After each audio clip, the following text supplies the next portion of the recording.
to Thursday Live with Olivia. My name is Olivia. I'm a violinist and coach for adult musicians. Welcome!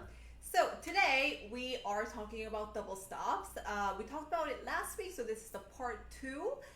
So just to recap what we talked about last time is we learned how to play a double stop. Double stop is one of the topics that I get asked a lot because it is the technique that is not so straightforward because you are playing two strings at the same time.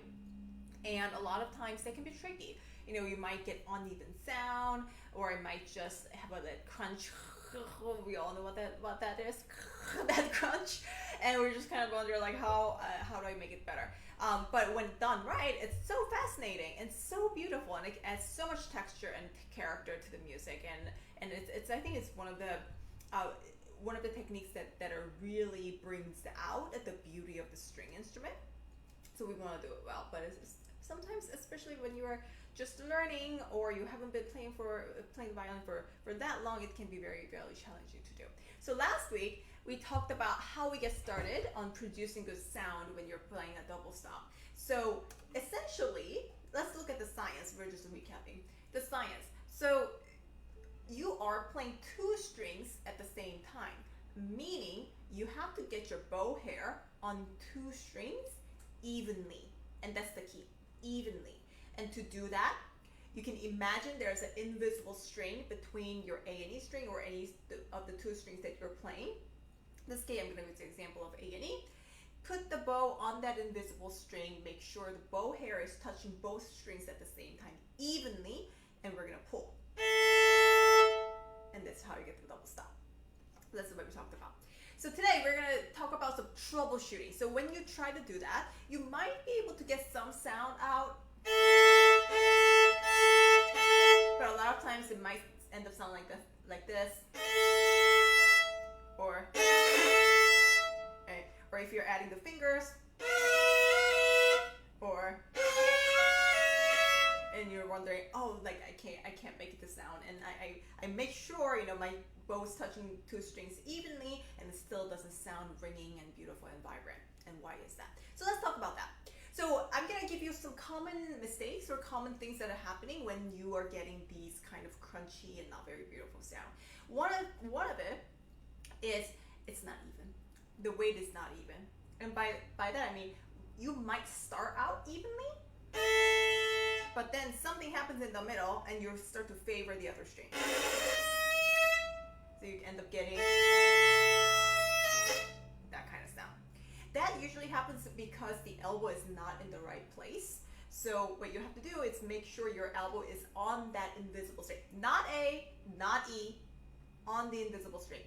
You have to maintain the weight throughout. Now, maintaining the evenness of the bow comes with both distribution and the tone production, which we're not going to get into in detail today because we are talking about double stops. But the main thing you have to remember is you have to keep it evenly. That's the main thing. And sometimes you might do that, and so you might get something like this.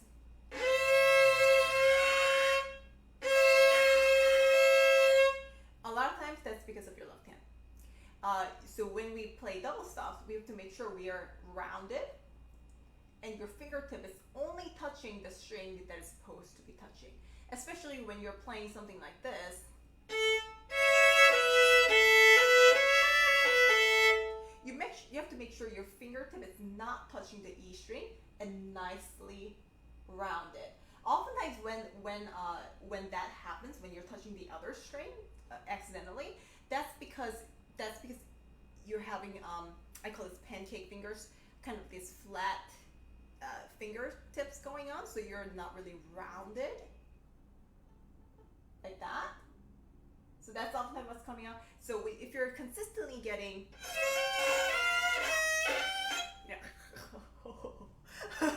if you're consistently getting that, check your left hand and make sure they are not touching the other string.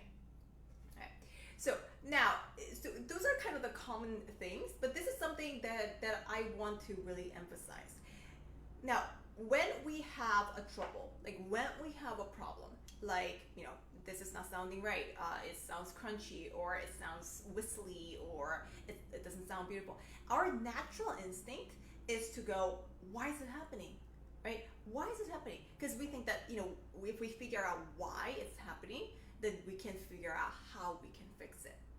Now, that kind of critical thinking is good. In and of itself, I think it's very good. However, knowing why and knowing how is not going to fix the problem. Are you with me? Knowing why it's happening and knowing how to fix it is not going to fix the problem. Fixing is going to fix the problem. So meaning, you have to take the passage. You're probably working on some pieces that require double stops, or maybe you're working on double stop scales or something like that.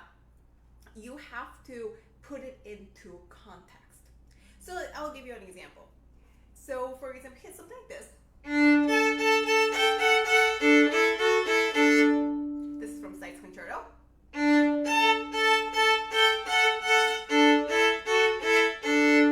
You might be getting something like this.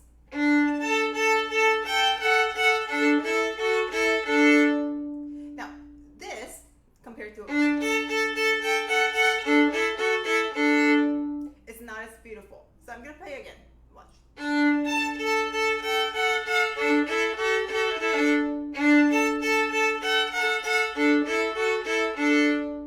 But if you look closer, the double stop itself is pretty decent. Yes, the bow can be better, but you are touching the bow at the same time. What really made it difficult was the intonation, not the finger touching and not the angle, but the intonation.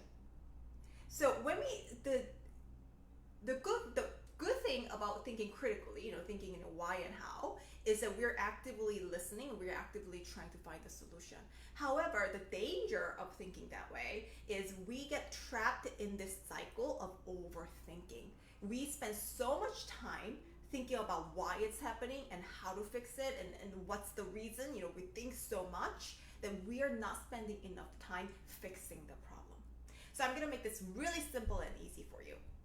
When you're playing a double stop passage, I'm going to take the same passage. You're going to play slowly and listen to every single note. And the point here is not playing slowly. The playing slowly is not the point. The point is you're going to listen to every single note and make sure every single note sounds beautifully. So let's try that.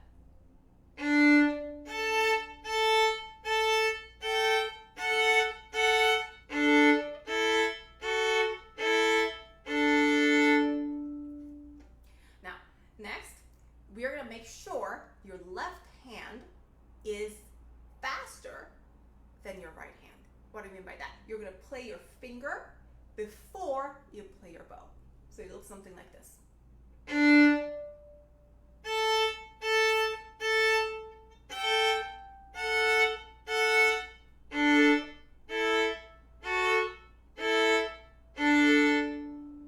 Now we're going to do that again, but we're going to keep the rhythm even.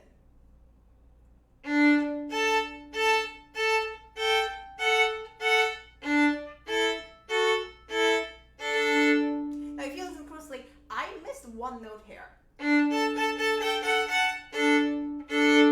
That one, instead of touching D and A at the same time, I played just D because I didn't prepare enough. So instead of start analyzing and thinking, oh, why did it happen? Like, should I come up with a different solution? We're just gonna do it again, but we're gonna make sure that we hit every single note and make every single note beautiful.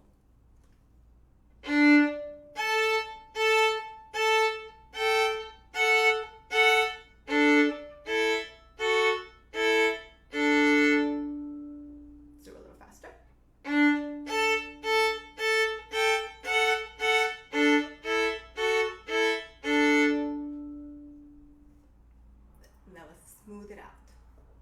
A little faster.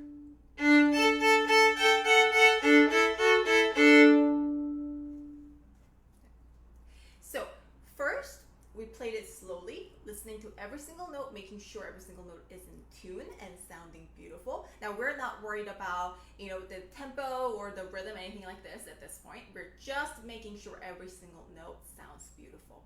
And then we made sure that our finger goes before the bow. Finger before the bow, always. So that means pausing in between the notes, making sure your finger is getting to the note before the bow. And that requires that you know what the next note is, right? Yeah, you have to put the finger before you hear the note. So you have to know what comes next before you play it. And then we're gonna take it to the even rhythm. So instead of kind of pausing it a lot there and pausing it short there, we're gonna make it evenly. We're gonna smooth it out and do it fast. And that's gonna be done in context. So whatever you're working on, that's what you're gonna apply this method to. So let's recap. So in terms of, a lot of times, we have a question of, I want to play vibrato, or not vibrato, sorry. I want to play double stops and I want to make it sound beautiful, but it's just not happening. And a lot of times our kind of natural instinct is to go, why is it not beautiful? How can I, there needs to be a solution, right? There needs to be a cause of this problem. And we start to think, how can I make this beautiful? And that in and of itself is a beautiful thing, because that helps you to get to the solution, helps you to move forward. However, the danger of doing that is that we get so trapped in this overthinking, overanalyzing situation that we are not spending enough time actually fixing the problem.